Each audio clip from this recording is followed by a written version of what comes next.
चलो यार, देखो आज हो गया हमारा 27 जनवरी ना, तो आज का करंट अफेयर देखते हैं। आज हमारा पहला न्यूज़ आया है इंडो पैसिफिक इनिशिएटिव। तो ये इंडिया का इनिशिएटिव है। इंडिया ने इसको 2019 में शुरू किया था ताकि कोऑपरेशन प्रमोट किया जा सके in the area of Indo Pacific. तो पहले ध्यान से समझना, ये हम मल्टीपल टाइम कराए हुए हैं। इंडो पैसिफिक वाला रीजन है क्या? ये हमारा इंडिया है, ये हमारा इंडिया वाला रीजन है। यहाँ इंडिया का नॉर्थ ईस्ट स्टेट्स चलते हैं। रुक जाओ। हाँ, तो देखो ये हमारा इंडिया हो गया ना, ये हमारा इंडिया है ऐसे।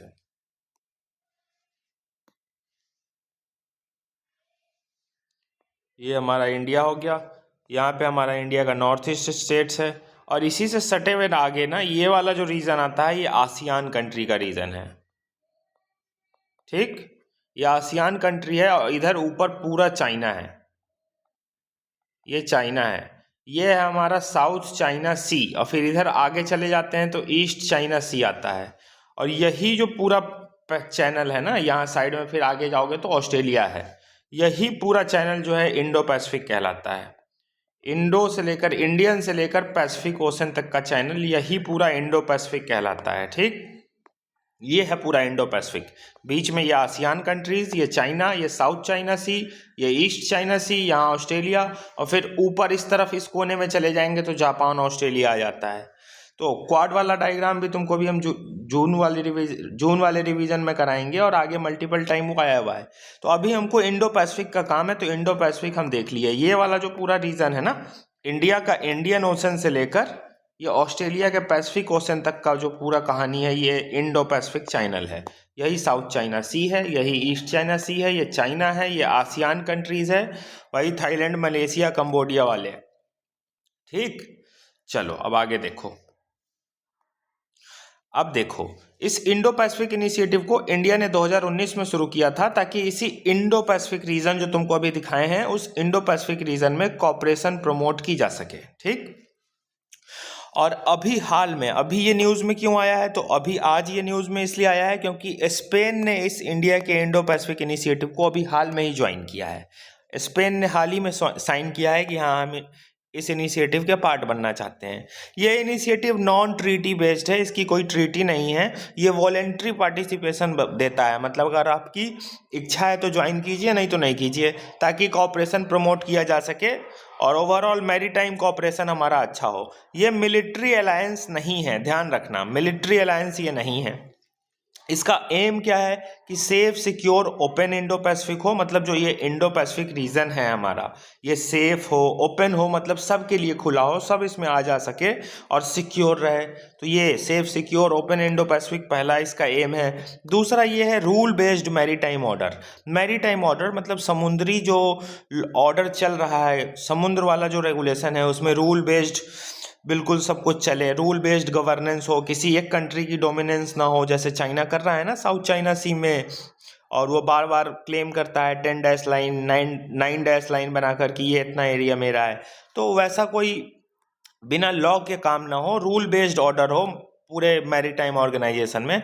और सिक्योरिटी, डेवलपमेंट और सस्टेनेबिलिटी की जो नीड्स है वो बिल्कुल बैलेंस हो, कि हम सिक्योरिटी भी इंश्योर करें, इंडो पैसिफिक को डेवलप भी करें और सस्टेनेबल डेवलपमेंट प्रमोट करें, ताकि जो मैरीटाइम इकोनॉमी है, समुद्र की भी तो इकोनॉमी है, फिशेस हैं, समुद्र के अंदर भी मेटालिक नोड्यूल्स हैं, मरीन इन्वायरमेंट है, कोरल रीफ्स हैं। तो जो मरीन इन्वायरमेंट है वो इस डेवलपमेंट से नुकसान में ना आए, इसलिए सस्टेनेबिलिटी को भी हमको प्रमोट करते रहना है और ओवरऑल सेफ्टी और सिक्योरिटी इंश्योर करना है इस मैरीटाइम रीजन में, ताकि पायरेसी ना हो, कोई कंट्री डोमिनेंट ना हो जाए। ये इसका एम है।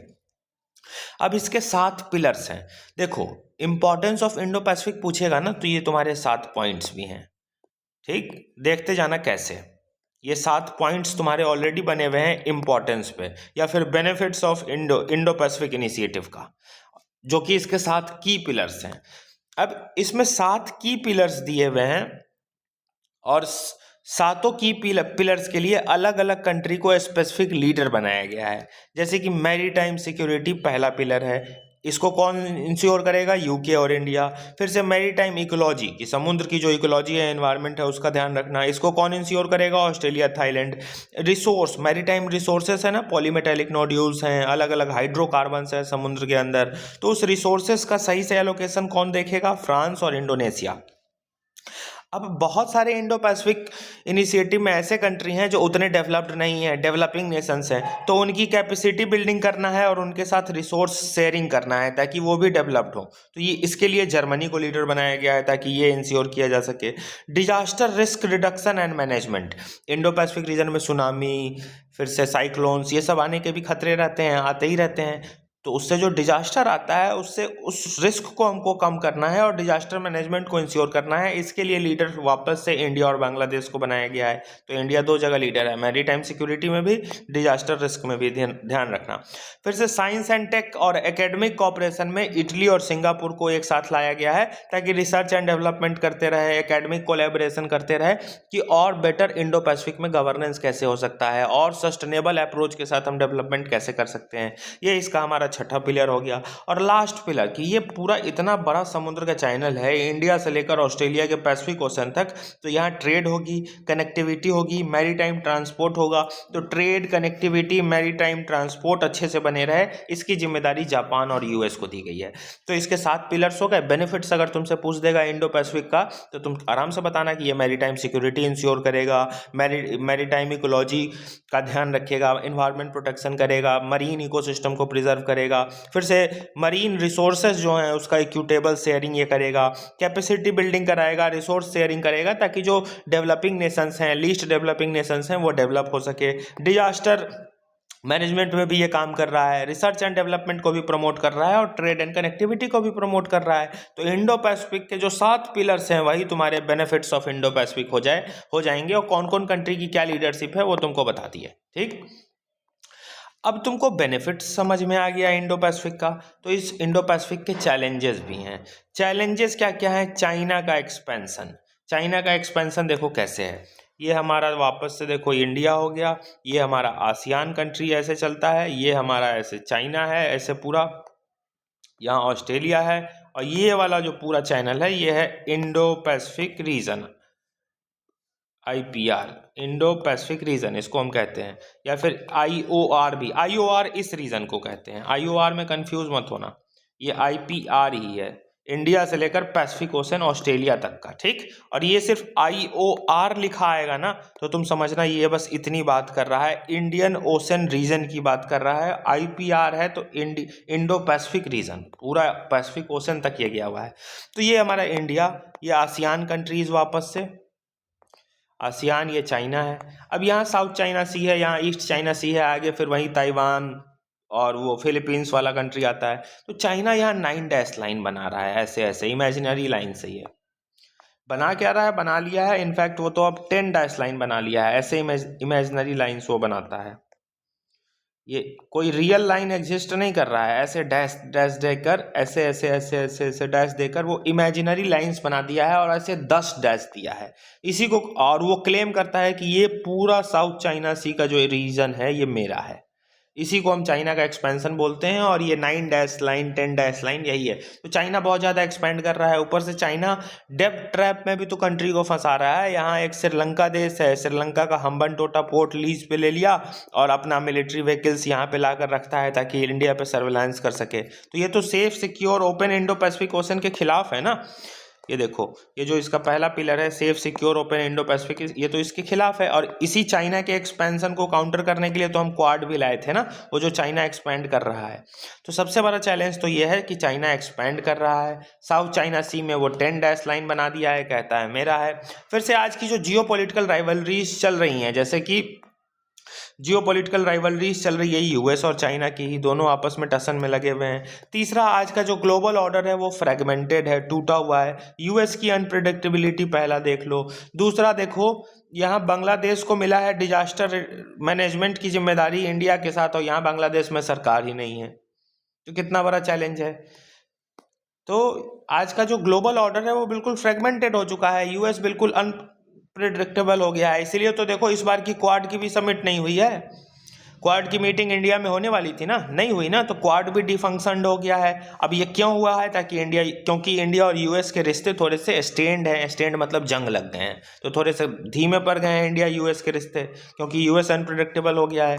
कैपेसिटी गैप्स है, अभी भी लिमिटेड रिसोर्सेस हैं हमारे पास, उतना पूरा फोकस के साथ हम डेवलपमेंट नहीं कर पा रहे हैं इंडो पैसिफिक का, और फर्दर फिर ये सब चैलेंजेस तो हैं ही। तो ये सब चैलेंजेस हैं जो हमारा विजन है इंडो पैसिफिक ओशन का, उसको रिस्ट्रिक्ट करता है। एक और बात तुमको हम बताना भूल गए हैं कि ये जो इंडिया इसको लॉन्च किया था, इंडो पैसिफिक इनिशिएटिव को लॉन्च किसने किया था? इंडो पैसिफिक इनिशिएटिव को लॉन्च किसने किया था? इंडिया ने किया था, और ये इंडिया के सागर प्रिंसिपल पे बेस्ड है। अब ये सागर प्रिंसिपल भी इंडिया का ही मैरीटाइम पॉलिसी है। सागर प्रिंसिपल सीधी ये बात करता है security and growth for all region. S से सिक्योरिटी, ए से एंड, जी से ग्रोथ, फॉर ऑल रीजन।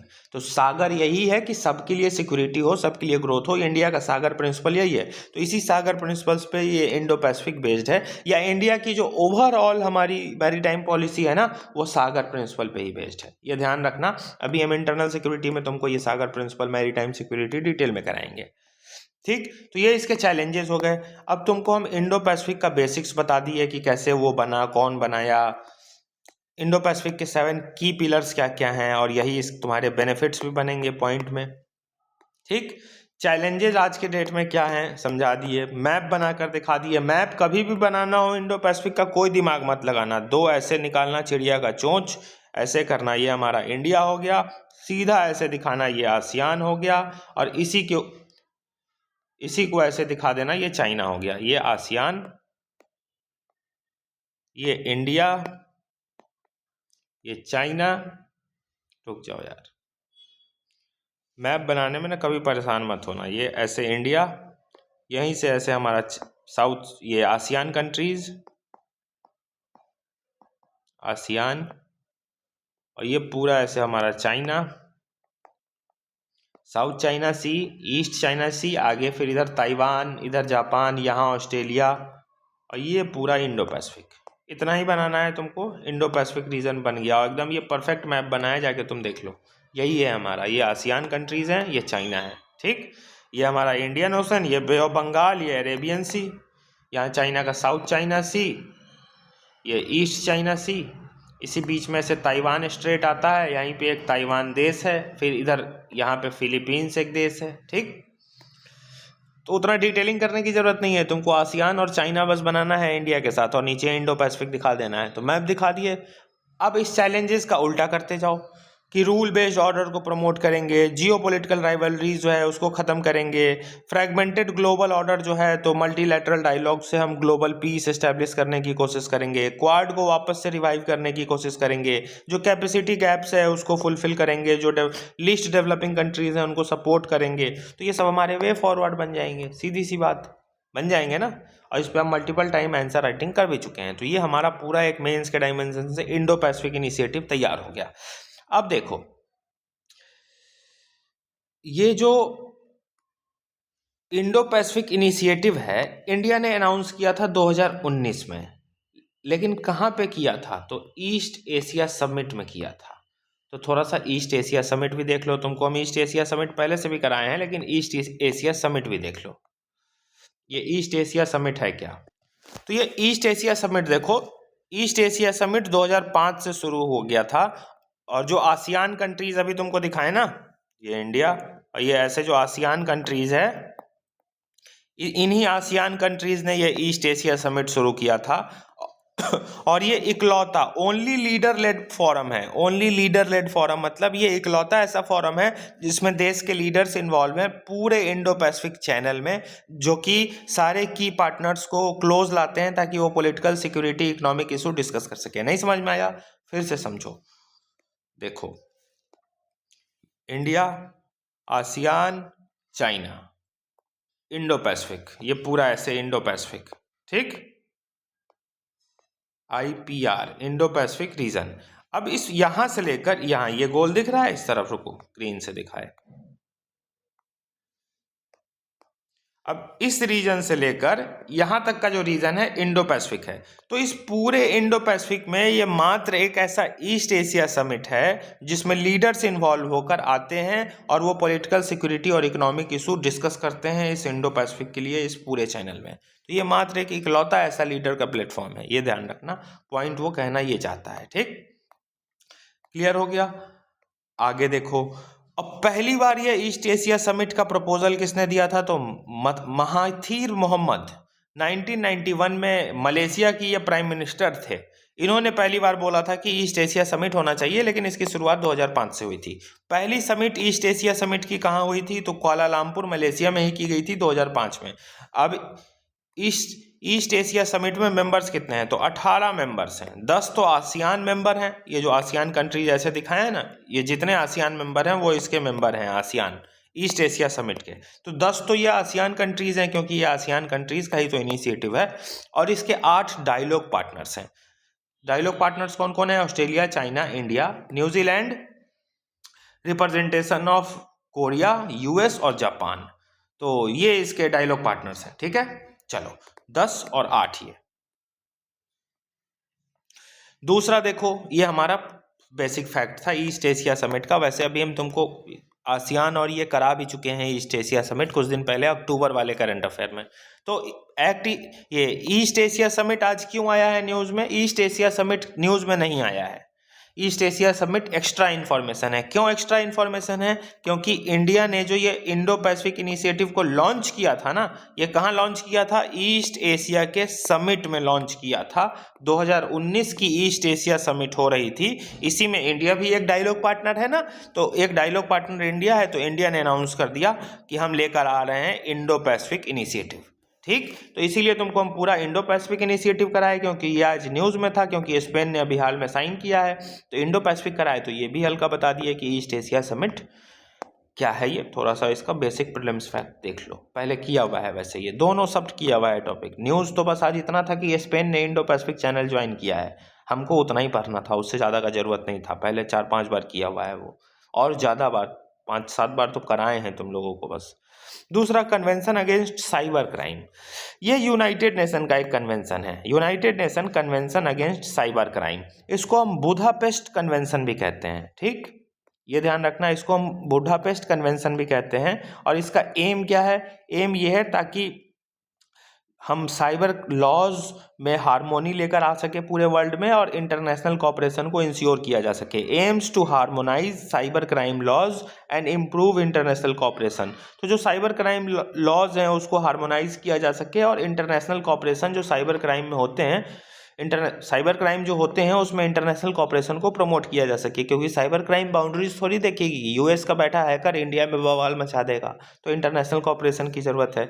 हालांकि इस कन्वेंशन को ना ही इंडिया ने साइन किया है, ना यूएस ने साइन किया है, ना कनाडा ने किया है, ना जापान ने किया है, ये सब की यही नहीं है। और भी बड़े बड़े कंट्रीज हैं जो इस कन्वेंशन को साइन ही नहीं किए हैं। और साइन ना करने के पीछे कारण ये है कि ये इंक्लूसिविटी के प्रिंसिपल पे बेस्ड नहीं है। इंक्लूसिव मतलब जो सबको साथ लेकर चले, जो सबको बराबर अधिकार दे, तो ये इंक्लूसिव नहीं है, नॉट इंक्लूसिव, इसीलिए ये लोग इसको साइन नहीं किए हैं। अब ये इनिशिएटिव यूनाइटेड नेशन का लॉन्च किया हुआ है, लेकिन इसको पुश किसने किया था? तो इस इनिशिएटिव को शुरुआत ना यूरोपियन यूनियन ने किया था। यूरोप ही कह रहा था कि इसको शुरू करना चाहिए, तो यूरोपियन लेड इनिशिएटिव है जो बाद में यूनाइटेड नेशन ने एक्सेप्ट कर लिया। लेकिन इंडिया, यूएस, कनाडा, जापान और भी कुछ कुछ कंट्रीज हैं जो इसको साइन ही नहीं किए हैं। ठीक, और ये भी ध्यान रखना, ये एक इकलौता मल्टीलैटरल क्रिमिनल जस्टिस इंस्ट्रूमेंट है जो कि 2 डिकेड से अभी तक नेगोशिएट हुआ है। मतलब 2 दशक में, 20 सालों में हम आज तक मात्र ये एक ही है बुडापेस्ट कन्वेंशन लेकर आए हैं जो साइबर क्राइम को डील करेगा। और आज के डेट में साइबर क्राइम इतना बड़ा इशू है, हम कोई नया ये मैकेनिज्म ले ही नहीं आ रहे हैं। और वैसे भी इसमें तो India, US, Canada, Japan major economies तो इसको साइन ही नहीं की है।